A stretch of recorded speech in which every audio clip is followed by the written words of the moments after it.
بسم اللہ الرحمن الرحیم۔ السلام علیکم ورحمۃ اللہ وبرکاتہ۔ میرا نام رومان بنت یونس ہے اور میں امید کرتی ہوں کہ آپ سب ٹھیک ہوں گے۔ آج کی اس ویڈیو میں آپ کو حضرت موسیٰ علیہ السلام اور سامری کا واقعہ سناؤں گی۔ یہ واقعہ اس وقت کا ہے جب حضرت موسیٰ علیہ السلام بنی اسرائیل کو سمندر سے لے کر فرعون سے نجات پا کر شام کی طرف روانہ ہو رہے تھے، تو راستے میں یہ واقعہ ہوا۔ اللہ تعالیٰ نے حضرت موسیٰ علیہ السلام کو کوہ طور پر 30 دن کے لیے بلایا، جو بعد میں 10 دن اور بڑھا کر 40 دن کر دیے گئے۔ اللہ تعالیٰ نے حضرت موسیٰ علیہ السلام کو کوہ طور پر اس لیے بلایا تاکہ ان کو تورات دی جائے، جو کہ ایک مقدس کتاب ہے۔ اللہ تعالیٰ نے حضرت موسیٰ علیہ السلام کے ساتھ جو وقت طے کیا تھا کہ اس وقت میرے پاس آنا ہے، تو حضرت موسیٰ علیہ السلام اللہ تعالیٰ سے ملاقات کے لیے اتنا ایکسائٹیڈ ہو گئے کہ وہ وقت سے پہلے ہی اللہ تعالیٰ کے پاس چلے گئے ان سے ملاقات کے لیے۔ لیکن اللہ تعالیٰ تو جو طے کرتے ہیں اس کے مطابق ہی سب کام ہوتے ہیں۔ اللہ تعالیٰ کا تو کوئی رشتہ دار نہیں ہے۔ حضرت موسیٰ علیہ السلام نے اپنے لیے بہتری چاہی کہ میں اپنے رب کے پاس پہلے چلا جاؤں، لیکن الٹا ان پر آزمائش آ گئی۔ اللہ تعالیٰ سورہ طٰہٰ میں فرماتے ہیں کہ اے موسیٰ، تجھے کس چیز نے عجلت میں ڈالا کہ تو اپنی قوم کو چھوڑ کر میرے پاس آ گیا؟ تو حضرت موسیٰ علیہ السلام نے کہا کہ اے اللہ، میری قوم میرے پیچھے نقش قدم پر چلتی آ رہی ہے، وہ بھی میرے تک آ پہنچے گی، اور میں نے یہ جو عجلت اختیار کی ہے، تو اے میرے رب، میں تیری رضا چاہتا ہوں، میں تو جلدی تیرے پاس آنا چاہتا ہوں۔ سورۃ الاعراف میں آیا ہے کہ اسی موقع پر حضرت موسیٰ علیہ السلام نے اللہ تعالیٰ کی زیارت کی بھی تمنا کی تھی، تو اللہ تعالیٰ نے حضرت موسیٰ علیہ السلام سے فرمایا تھا کہ تو اس کوہ طور کی طرف دیکھ، اگر یہ قائم رہا تو پھر تو مجھے دیکھ سکے گا۔ لیکن جب اللہ تعالیٰ نے اس پہاڑ پر اپنی تجلی دکھائی تو وہ پہاڑ ریزہ ریزہ ہو گیا اور حضرت موسیٰ علیہ السلام بے ہوش ہو گئے۔ اللہ تعالیٰ نے حضرت موسیٰ علیہ السلام کے جلدی آنے کی وجہ سے انہیں آزمائش میں ڈال دیا۔ اللہ تعالیٰ فرماتے ہیں کہ بے شک ہم نے تیرے بعد تیری قوم کو فتنے میں ڈال دیا اور انہیں سامری نے گمراہ کر دیا۔ وہ لوگ فتنے میں ڈلنا چاہتے تھے تو اللہ تعالیٰ نے ان پر ڈیوائن مہر لگا دی۔ اللہ تعالیٰ نے تو ہر انسان کو آزمانا ہوتا ہے۔ پھر حضرت موسیٰ علیہ السلام فوراً اپنی قوم کی طرف لوٹے، غصے کی حالت میں اور غم کی حالت میں۔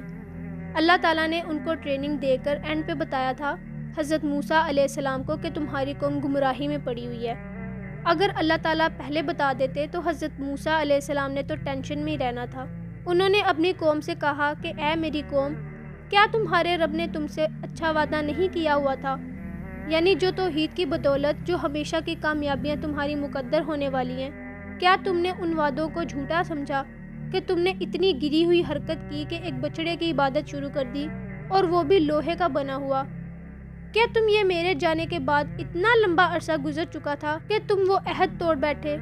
یعنی کہ میں کون سا ہزاروں دنوں کے لیے گیا تھا، صرف 40 دنوں کے لیے گیا تھا، اور وہ کوئی عام لوگ نہیں تھے، وہ صحابہ تھے۔ اور حضرت موسیٰ علیہ السلام ان میں ایک اور پیغمبر چھوڑ کر گئے تھے، یعنی اپنے بھائی حضرت ہارون کو، اور کہا کہ یا تم لوگوں نے ارادہ کیا تھا کہ تم خود اللہ کا عذاب اپنے لیے حلال کر لو گے، اور تم نے میرے ساتھ جو وعدہ کیا تھا تم نے اس کی مخالفت کر ڈالی۔ تو قوم حضرت موسیٰ علیہ السلام سے کہنے لگی کہ ہم نے آپ کی کوئی مخالفت نہیں کی، بلکہ ہوا یہ کہ ہمارے پاس جو قوم کے زیورات تھے ہم نے ان کا وزن اٹھایا ہوا تھا، تو ہم نے سارا زیور سامری کو دے دیا تاکہ وہ سارا سونا ایک ہی جگہ اکٹھا کر لے، اور جب کسی کو بھی اپنے سونے کی ضرورت ہو وہ توڑ کر استعمال کر لے۔ اس نے اس سونے کو آگ میں ڈالا اور اس میں سے ایک چھوٹا سا بچڑا بنا کر نکالا، جس میں سے آوازیں بھی نکلتی تھیں۔ سامری نے اس بچڑے کی ڈیزائننگ ہی ایسی کی تھی کہ جب تیز ہوا چلتی تھی تو اس میں سے سائیں سائیں کی آوازیں نکلتی تھیں، جیسے بانسری سے نکلتی ہیں، لیکن وہ باتیں نہیں کرتا تھا۔ تو جب سامری نے اس بچڑے کو تیار کیا تو قوم سے کہنے لگا کہ یہ ہے تمہارا الہ، اور موسیٰ کا الہ تو موسیٰ کو بھول گیا ہے، نعوذ باللہ۔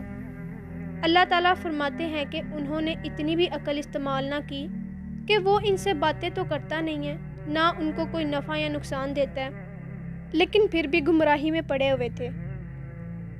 اور حضرت موسیٰ علیہ السلام کے آنے سے پہلے ہی حضرت ہارون علیہ السلام بھی ان پر کئی بار کوشش کر چکے تھے، انہوں نے اپنی قوم سے کہا، اے میری قوم، اللہ نے تمہیں اس کے ذریعے آزمایا ہے۔ اس بچھڑے میں کوئی ایسی چیز بھی نہیں تھی، لیکن وہ پھر بھی آزمائش میں پڑ گئے۔ تمہارا رب تو وہ رحمان ہے، بس میری بات کو مانو اور میرے تابع فرمان بن جاؤ۔ تو قوم نے حضرت ہارون علیہ السلام کی بات کو بھی نہ مانا۔ قوم نے کہا کہ ہم تب تک اس بچھڑے پر اعتکاف کر کے بیٹھیں گے جب تک حضرت موسیٰ علیہ السلام خود آ کر ہمیں اس سے منع نہ کر دیں۔ اس کے بعد حضرت موسیٰ علیہ السلام اپنے بھائی حضرت ہارون علیہ السلام کے پاس غصے میں گئے کہ میں پہلے اس سے تو پوچھوں کہ اس نے یہ کیا کیا ہے۔ حضرت موسیٰ علیہ السلام نے کہا، اے ہارون، تجھے کس چیز نے روکا ہوا تھا کہ تو اپنی قوم کو گمراہ ہوتے ہوئے دیکھ رہا تھا؟ تو میرے پیچھے ہی آ جاتا بتانے کے لیے کہ قوم نے یہ حرکت کی ہے۔ کیا تو نے میرے حکم کی نافرمانی کی ہے؟ حضرت ہارون علیہ السلام نے کہا، اے میرے ماں جائے، یعنی کہ ہم دونوں کی ماں ایک ہی ہے، ہم دونوں سکے بھائی ہیں، مت کھینچ میری داڑھی اور سر کے بال۔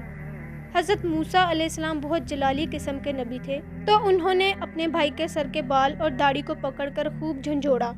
تو حضرت ہارون علیہ السلام کہنے لگے کہ مجھے یہ ڈر ہوا کہ آپ مجھے یہ نہ کہہ دیں کہ تو نے میرے جانے کے بعد بنی اسرائیل میں تفرقہ بازی ڈال دی، اور جو تمہارے ذمہ میں ڈیوٹی دے کر گیا تھا تم نے وہ پوری نہیں کی، کہ اگر میں قوم کو چھوڑ کے آپ کے پیچھے خبر دینے آ جاتا تو کہیں وہ لوگ بھی گمراہی میں نہ پڑ جاتے جو میری موجودگی میں باز آئے ہوئے تھے۔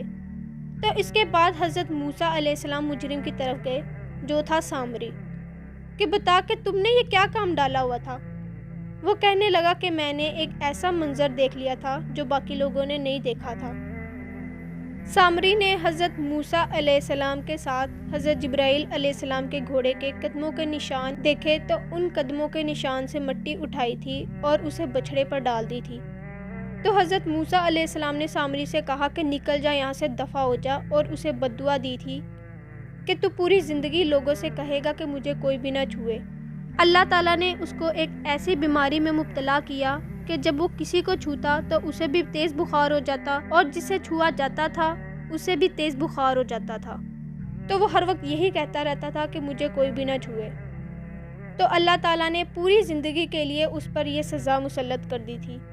اور حضرت موسیٰ علیہ السلام نے سامری کو کہا کہ بے شک تیرے ساتھ جو وعدہ ہے اس کی کوئی خلاف ورزی نہیں ہوگی، تمہیں دنیا میں بھی سزا دی جائے گی اور آخرت میں بھی سزا دی جائے گی، اور اب دیکھ کہ تیرے اس جھوٹے بچھڑے کے ساتھ جھوٹے الہ کا میں کیا حال کرتا ہوں، اور اس کی راکھ کو سمندروں اور خشکیوں میں بکھیر دوں گا۔ تمہارا الہ تو نہیں ہے مگر وہی ایک اللہ، صرف وہ ایک اللہ جس کے سوا کوئی معبود نہیں ہے، اور اللہ وہ ہستی ہے جس کے علم کی وسعت نے ہر چیز کو گھیرا ہوا ہے۔ اس کے بعد اللہ تعالیٰ نے حکم دیا کہ ہر قبیلے والے اپنے قبیلے کے ان لوگوں کو قتل کریں جنہوں نے یہ جرم کیا۔ یہ تمہارے رب کے حضور تمہاری توبہ کا ذریعہ ہے۔ اگر آپ کو میری یہ ویڈیو پسند آئی ہے تو اسے شیئر اور لائک کرنا مت بھولیے گا۔ اللہ حافظ۔